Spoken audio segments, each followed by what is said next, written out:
Selamat pagi, sidang jemaat yang dikasihi Tuhan. Kami atau kita semua dalam keadaan baik, karena itu harapan dan doa kami untuk setiap kita. Tentunya sebelum kita sama-sama mendengarkan firman Tuhan, mari kita sama-sama berdoa.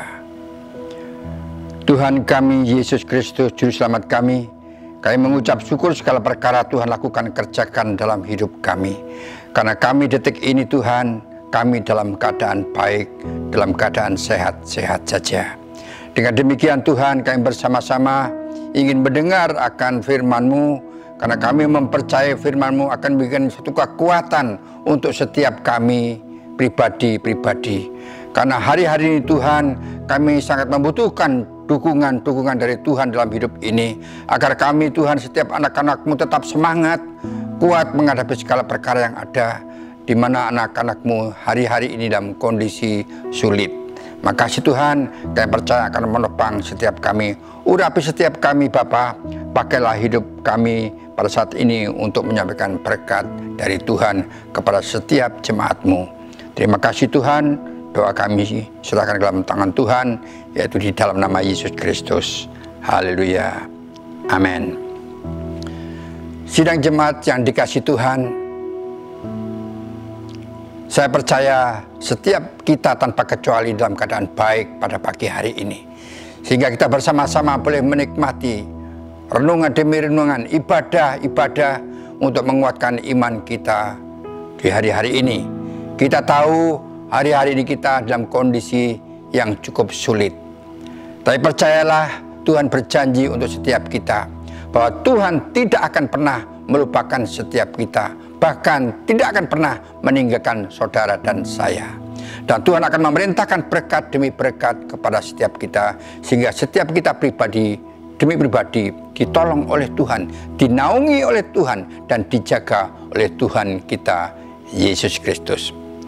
Saudara yang kasih di dalam Tuhan, minggu kemarin Tuhan berbicara buat setiap kita melalui Pak Beta.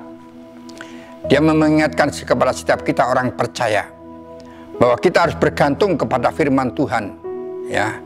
Dan 3 minggu yang lewat juga kami juga membagikan gimana tentang firman tersebut.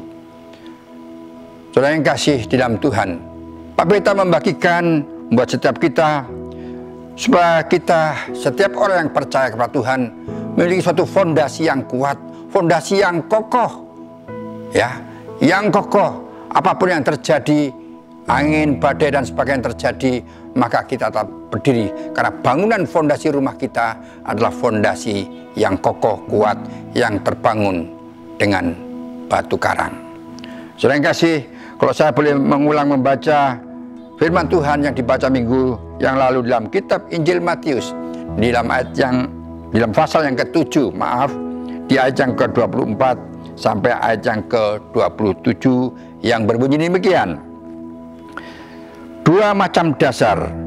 Setiap orang yang mendengar perkataanku, yaitu mendengar firman Allah ini dan melakukannya, ia sama dengan orang yang bijaksana yang mendirikan rumahnya di atas batu. Kemudian turunlah hujan dan datanglah banjir, lalu angin melanda rumah itu, tapi rumah itu tidak rubuh sebab didirikan di atas batu. Tetapi setiap orang yang mendengar perkataanku ini dan tidak melakukannya, ia sama hanya dengan orang yang bodoh yang mendirikan rumahnya di atas pasir. Kemudian turunlah hujan dan datanglah banjir, lalu angin melanda rumah itu sehingga rubuhlah rumah itu dan hebatlah kerusakannya. Bapak Ibu yang dikasihi Tuhan, saya yakin setiap kita orang yang percaya paham betul tentang pembangunan sebuah rumah. Firman Tuhan memberikan gambaran buat setiap kita atau mengingatkan kepada kita ada 2 macam dasar dalam kehidupan orang pribadi maupun orang yang membangun rumahnya, tergantung daripada dasarnya. Kalau dasarnya itu kokoh dan kuat, maka bangunan itu juga akan berdiri kokoh. Tapi apabila dasar fondasinya itu kurang baik atau kurang kuat, tentunya yang terjadi apabila ada angin tofan dan banjir, maka rumah tersebut akan hancur. Saudara yang kasih dalam Tuhan, tentunya dasar inilah yang harus menjadi pegangan buat setiap kita pribadi-pribadi. Kita bisa mengoreksi diri kita masing-masing. Saat ini kita menjadi orang percaya kepada Tuhan, pengikut Tuhan, ya. Bangunan kerohanian yang ada dalam kehidupan setiap kita, kita bisa melihat apakah kita dalam berdiri pada kondisi atau fondasi yang baik, yang benar, terbuat dari batu, ataukah kita memiliki fondasi dari pasir yang notabene tidak kokoh. Saudara yang kasih, mari kita melihat diri kita masing-masing. Sedangkan firman Tuhan berkata kepada setiap kita, orang yang mendengar dan melakukan, ia adalah orang yang bijaksana. Yaitu orang yang mendengar dan melakukan, Tuhan berkata, itulah orang yang bijaksana. Orang yang membangun rumahnya di atas batu. Tetapi orang yang mendengar dan tidak melakukannya, Tuhan berkata, itulah orang yang bodoh, yang membangun rumahnya di atas pasir. Saudara yang kasih di dalam Tuhan, tentunya Tuhan mau kepada setiap kita punya dasar yang kuat, ya, dan dasarnya itu batu, dengan aturan yang sudah jelas, ya. Kalau dalam teori pembangunan mungkin ada ukuran-ukuran atau takaran-takaran antara semen, batu dan sebagainya. Kalau itu dilanggar, maka bangunan pun akan hancur. Tetapi aturan yang benar biasanya 1, 2, 3. 1 semen, 2 pasir, dan 3 batu. Dalam arti 1 ember semen, 2 ember pasir, dan 3 ember batu. Maka campuran itu kalau disatukan menjadi kekuatan yang luar biasa untuk fondasi bangunan yang kita miliki. Saudara yang kasih, saya percaya Tuhan merindukan itu terjadi dalam kehidupan setiap kita, ya. Tuhan mau kita menjadi orang-orang yang bijaksana. Nah, kalau kita melihat orang yang bijaksana, ciri-cirinya bagaimana? Ya, ciri-ciri orang yang bijaksana yaitu orang yang mendengar akan firman dan melakukannya. Ya, orang yang mendengar firman dan melakukannya itu adalah orang yang bijaksana. Saudara yang kasih dalam Tuhan, kalau kita ngomong mendengar, apa artinya mendengar? Mendengar firman, yaitu orang yang menyimak akan firman Tuhan itu dengan baik, saudara yang kasih. Di zaman sekarang, firman diberitakan, kita sedang berbincang kepada kiri kanan kita. Tidak fokus mendengar firman yang dibagikan. Kalau sedang firman dibagikan, mungkin kita bermain-main dengan HP kita dan sebagainya. Kita tidak fokus kepada apa yang kita dengar. Saudara yang kasih, berarti kita harus mendengar dengan baik, menyimak dengan baik, dan memperhatikan dengan baik juga. Maka dengan demikian kita bisa mengerti akan firman yang dibagikannya. Dan yang kedua, melakukan artinya mendengar dengan baik dan mengerjakan apa yang dikatakan oleh firman itu, saudara yang kasih. Ya, apa yang kita dengar dengan seksama itu kita kerjakan, kita lakukan, saudara yang kasih. Dan tentunya kita bertindak sesuai dengan harapan daripada Tuhan. Itulah yang harus terjadi dalam kehidupan setiap kita orang yang percaya dengan Tuhan. Mengapa kita harus mendengarkan satu firman Tuhan harus kita dengarkan, harus kita simak dengan baik, ya. Dan kita tidak mempermainkan firman yang kita dengar. Dalam arti seperti tadi, kalau kita mendengar sambil melakukan hal yang lain, kita tidak fokus. Tentunya yuk sama-sama kita belajar fokus dalam waktu 1 jam, 2 jam, kita memperhatikan firman Tuhan dengan baik. Tuhan bicara apa kepada setiap kita? Saudara yang kasih, Di dalam kitab Yohanes 1 ayat yang pertama mengatakan, pada mulanya adalah firman. Firman itu bersama-sama dengan Allah, dan firman itulah juga Allah. Yang berarti apabila kita mendengarkan firman, ya, sama aja kita menghadirkan Tuhan itu sendiri dalam kehidupan setiap kita, saudara kasih. Pada mulanya adalah firman. Firman itu bersama-sama dengan Allah, dan firman itulah juga Allah. Saudara yang kasih, luar biasa Tuhan mengingatkan buat setiap kita. Kalau kita mendengarkan firman Allah, berarti kita berhadapan dengan Allah itu sendiri. Karena firman itu sendiri juga Allah itu sendiri, saudara yang kasih. Kita memberikan ruang dalam hidup kita yang baik untuk Tuhan. Kita mempersiapkan diri kita dengan baik apabila kita beribadah, karena kita menghadirkan Tuhan dalam hidup setiap kita. Bukan waktunya kita untuk main-main hari ini dan mengesampingkan Tuhan, dan kita tidak memperhatikan firman Tuhan. Saudara yang kasih dalam Tuhan, karena di dalam firman itu ada kekuatan yang besar, saudara yang kasih. Ya, di dalam firman ada satu kekuatan yang luar biasa, yang dahsyat.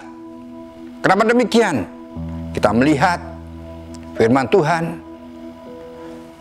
bercerita untuk setiap kita. Segala perkara yang ada di bumi, hanya Tuhan berfirman dan barang itu pun jadi. Saudara yang kasih, begitu hebatnya dan dahsyatnya firman itu sendiri. Saudara yang kasih, Tuhan berbicara sembuh, maka sembuh terjadi. Tuhan mengusir setan, kamu pergi, maka setan itu akan pergi. Firman Tuhan itu luar biasa. Dan kita mendapatkan satu anugerah yang besar dari Tuhan untuk setiap kita. Kita boleh mendengar, kita boleh menerima firman yang dahsyat itu dalam hidup kita. Berarti kita harus mendengar dengan baik, dan kita taruh dalam hidup setiap kita, di dalam hati kita, dengan tempat yang baik pula, saudara yang kasih. Dan inilah yang menjadi perjuangan buat setiap kita. Yuk, mari sama-sama kita belajar bersama menghadirkan firman itu di dalam kehidupan setiap kita. Di dalam firman ada satu kekuatan yang sangat besar, saudara yang kasih. Ya, sangat besar. Ada kuasa di dalamnya. Ada kekuatan yang besar di dalam firman itu sendiri. Maka mari kita hadirkan kekuatan itu, yang dahsyat itu dalam hidup setiap kita. Kalau yang dahsyat itu ada dalam kehidupan setiap kita, saya yakin, saya percaya, roh-roh jahat, kuasa kegelapan akan sirna dari hidup setiap kita. Sekarang rencana manusia akan mengganggu dalam kehidupan kita. Rencana manusia yang mungkin merencanakan hal yang buruk kepada setiap kita, Tuhan itu pasti gagalkan, karena Tuhan ada di dalam kehidupan setiap kita. Saudara yang kasih di dalam Tuhan, firman Tuhan juga sebagai makanan yang rohani dalam kehidupan setiap kita. Kalau kita ingin sehat, ingin kuat di kehidupan jasmani, kita harus makan yang baik, makan yang sehat, minum yang baik, maka tubuh kita menjadi sehat. Sama halnya dalam iman kita masing-masing. Kalau iman kita, kehidupan iman kita, kalau tidak kita perhatikan, tidak berikan kita makanan dan minuman, saudara yang kasih, maka iman kita juga akan hancur, saudara yang kasih. Saya tidak percaya kalau kita tidak makan akan firman dan minum yang baik, yang benar, iman kita itu kuat. Saya tidak percaya. Tapi siapapun orangnya yang setiap saat makan akan firman dan minum yang benar, maka iman kita akan berdiri kokoh. Apapun yang terjadi, bangunan kehidupan kita, iman kita tidak akan roboh diterjang apapun. Saudara yang kasih di dalam Tuhan, di dalam kitab Yohanes pasal yang ke-6, di dalam ayat yang ke-55 dan 56 berbunyi demikian, saudara yang kasih. Sebab dagingku adalah benar-benar makanan, dan darahku adalah benar-benar minuman. Barang siapa makan dagingku dan minum darahku, ia tinggal di dalam aku dan aku di dalam dia. Sekali lagi saudara yang kasih, sebab dagingku adalah benar-benar makanan dan darahku adalah benar-benar minuman. Barang siapa makan dagingku dan minum darahku, ia tinggal di dalam aku dan aku di dalam dia. Ini pada waktu firman Tuhan yang Tuhan sampaikan tentang roti yang hidup, saudara yang kasih. Yesus berkata bahwa dirinya adalah roti yang hidup, saudara yang kasih. Di dalam ayat yang ke-35 berkata, kata Yesus kepada mereka, akulah roti hidup. Barang siapa datang kepadaku, ia tidak akan lapar lagi. Dan barang siapa percaya kepadaku, ia tidak akan haus lagi. Saudara yang kasih di dalam Tuhan, saya mempercayai kalau kita makan roti yang hidup itu, yaitu firman Tuhan. Ya, firman Tuhan mencatat dia tidak akan lapar dan tidak akan haus lagi. Saudara yang kasih, ini juga gambaran-gambaran dari perjamuan kudus, saudara yang kasih. Ya, saudara yang kasih dalam Tuhan, tentunya kita harus makan ini dengan baik, saudara yang kasih. Ya, makan firman Tuhan. Ya, firman Tuhan tidak hanya kita dengar, tetapi kita renungkan. Ya, setelah kita baca, kita renungkan, kita ingat ayat demi ayat. Melalui perenungan kita akan firman Tuhan, maka Tuhan akan berbicara kepada setiap kita. Karena dalam firman Tuhan banyak janji-janji Tuhan kepada setiap kita. Kalau kita merenungkan firman Tuhan, ada kekuatan yang baru yang Tuhan berikan buat setiap kita, anak-anaknya. Saudara yang kasih, dagingku benar-benar makanan, kata Tuhan, dan darahku benar-benar minuman. Saudara yang kasih, kalau kita menyelidiki diri kita masing-masing hari-hari ini, berapa kali kita makan dan minum dalam hidup ini, dalam kerohanian kita tentunya. Kalau kita boleh 2-3 kali kita makan dan minum akan firman Tuhan, saya percaya hidup kita menjadi kuat, saudara yang kasih. Hidup kita menjadi kokoh, saudara yang kasih. Saya percaya itu anugerah Allah akan terjadi dalam kehidupan setiap kita, orang yang percaya dengan Tuhan. Saudara yang kasih,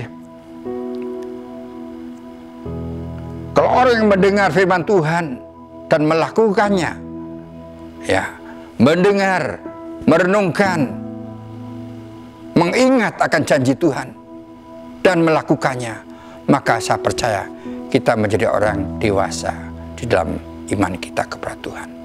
Dan saya ingin setiap kita menjadi dewasa. Tapi Paulus pernah berkata dalam kitab Ibrani, saudara yang kasih, ya, di dalam kitab Ibrani di pasal yang ke-5, dalam ayat yang ke-12 dan 14 berbunyi demikian, saudara kasih. Sebab sekalipun kamu ditinjau dari sudut waktu, sudah seharusnya menjadi pengajar. Kamu masih perlu lagi diajarkan asas-asas pokok dari penyataan Allah. Dan kamu masih memerlukan susu, bukan makanan yang keras. Sebab barang siapa masih memerlukan susu, ia tidak memahami ajaran tentang kebenaran. Sebab ia adalah anak kecil. Tetapi makanan keras adalah untuk orang dewasa.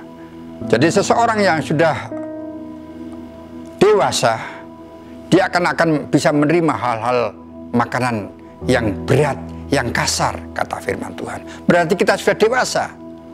Ya, orangnya mendengar apapun, kabar apapun, kata-kata kadang-kadang kelihatan seperti kurang enak didengar. Tapi bagi orang yang dewasa tidak cepat tersinggung, tidak cepat luka hati.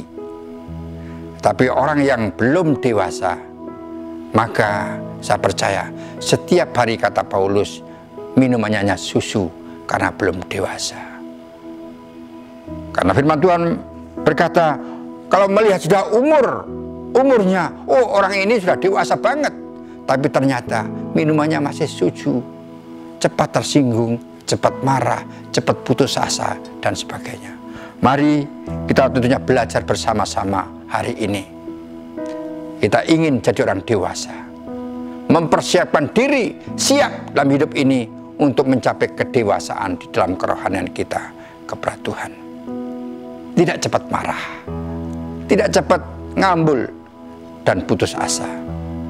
Terus orang itu akan bergantung kepada Tuhan, karena iman mereka di atas batu karang, di atas batu fondasi yang benar, kokoh berdiri. Saudara yang kasih, dan kita juga bisa menerima firman Tuhan dengan baik. Saudara yang kasih dalam Tuhan, mari setiap hari kita datang kepada Tuhan. Kita menikmati roti hidup itu. Kita nikmati, kita makan, dan kita minum, supaya iman kita menjadi kuat.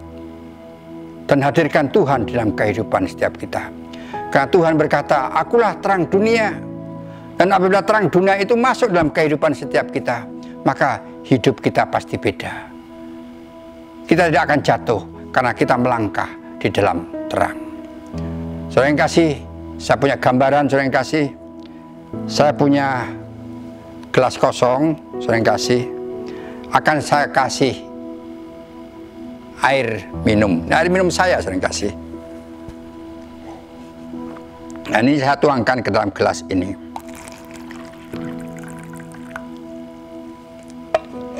Ada kekuatan, ada kuasa nggak di dalam air ini? Saya mempercayai air ini apabila kita teguk, kita minum, maka saya disegarkan, dikuatkan. Ada kelegaan dalam hidup ini. Ada kekuatan yang baru dalam hidup ini. Dan juga saya punya lampu, saudara yang kasih, lampu biasa, ya, lampu biasa. Ini kita fitting, saya pasang kabel, saudara yang kasih.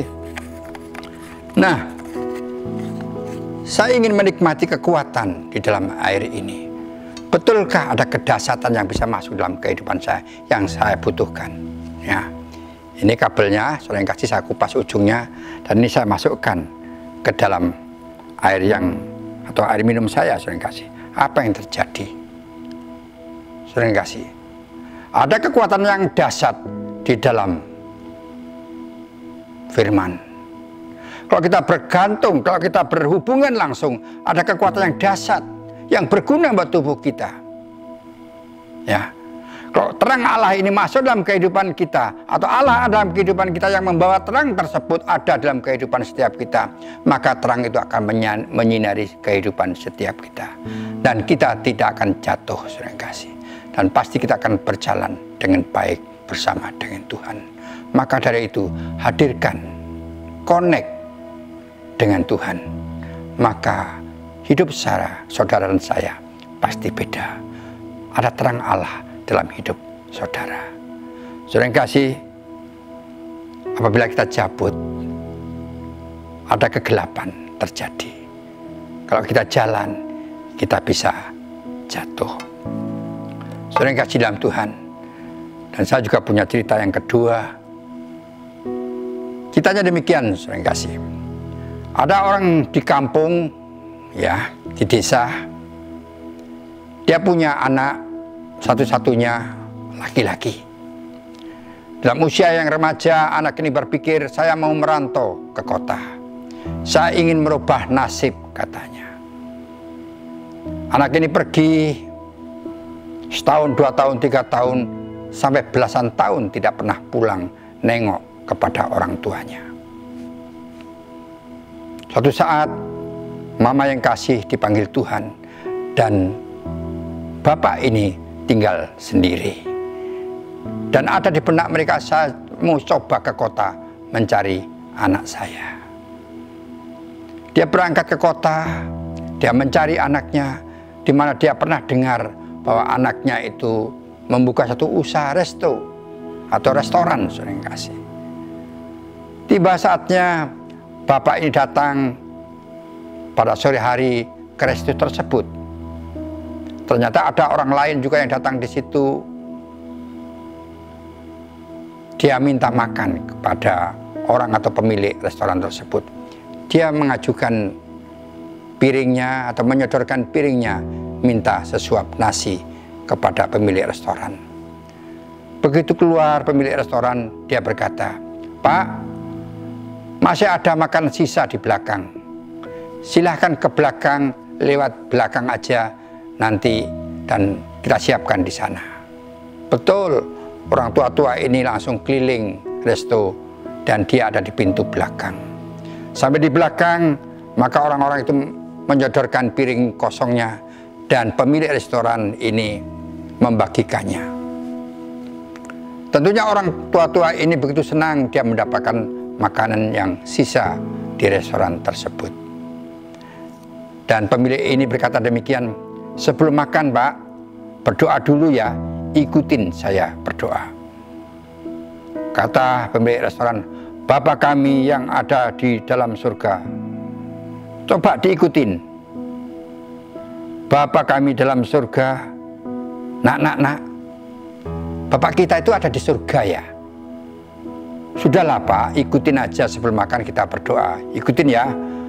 "Bapa kami yang ada di dalam surga." Nah, apa benar Bapak kita itu di dalam surga? Pemilik restoran agak jengkel, dongkol hatinya. "Ya sudahlah, Nak, saya kasih tahu, kalau Bapak kita itu tidak di surga, ya beginilah jadinya. Kalau Bapak kita itu ada di bumi, pasti kita senang. Kita makan tidak lewat pintu belakang, Nak, pasti lewat pintu depan. Kita akan makan bersama-sama dengan Bapak kita. Makan yang paling enak disiapkan oleh Bapak kita. Tetapi sayang ya, Bapak kita sekarang ada di surga." Sering kasih cerita ini dibilang lucu ya, tapi menggelitik di benak pikiran saya. Rupa-rupanya banyak orang hari ini merasa kesepian dalam hidup mereka. Kesendiriannya ada dalam hidup mereka. Karena Bapaknya ada di surga. Andai kata bisa bersama-sama dengan Bapa di surga, ada damai sejahtera, ada berkat di dalam hidupnya. Saudara yang kasih, kalau ingin merasakan kebahagiaan dan ketenangan hidup, hadirkan Bapa di tengah-tengah mereka, supaya mereka menikmati kebahagiaan dari Tuhan. Tuhan memberkati buat setiap kita renungan pagi ini. Dan sebelum berpisah antara satu dengan lain, tolong saling bertanya satu dengan lain, kamu dapat berkat apa dari renungan pagi ini? Dan kita saling bercerita antara satu dengan yang lain.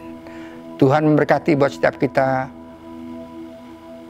hari ini, dan mari kita nikmati berkat Tuhan. Amin.